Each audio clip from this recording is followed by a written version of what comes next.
Hello दोस्तों, मैं कमलेश बोल रही हूँ अपने यूट्यूब चैनल पे। आप सभी को नमस्ते करते हैं, बहुत बहुत स्वागत करते हैं आप सभी के बीच में।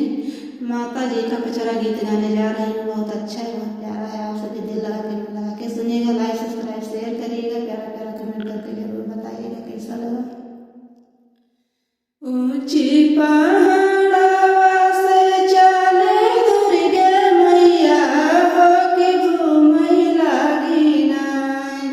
ऊंची पहाड़वा से चले दुर्गे मैया, होके घूमई लागी नाय।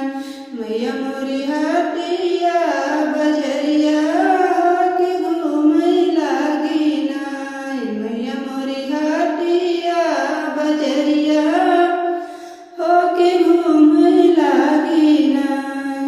ऊंची पहाड़वा से चले दुर्गे मैया, होके घूमई लागी नाय।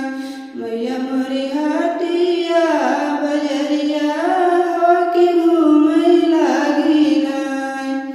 पहले तो गाई मैया बाजा जावा दुकनिया, हो खरीदई लागी नाय।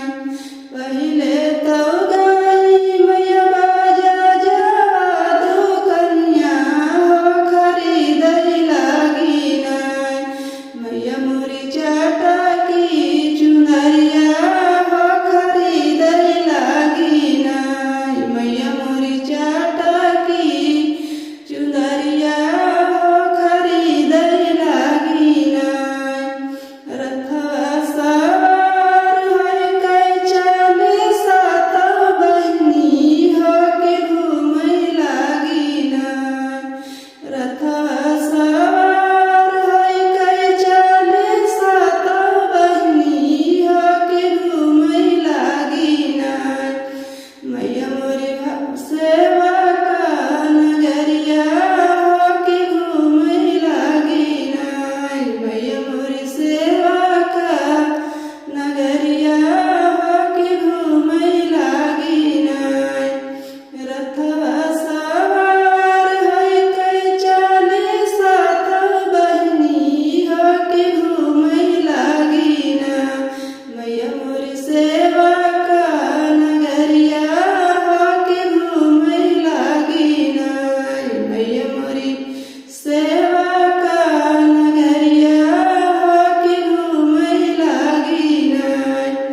दूसरे तो गाई मैया मालिया के घर, हो गुथावई लागी नाय।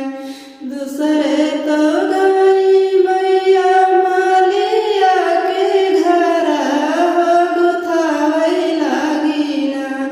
मैया मोरी फूले कई गजरवा, हो गुथावई लागी नाय। मैया मोरी फूले कई गजरवा, हो गुथावई लागी नाय। रथवा सवार होय कै चलेली मयरिया, होके घूमई लागी नाय। डोलवा सवार होय कै चलेली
के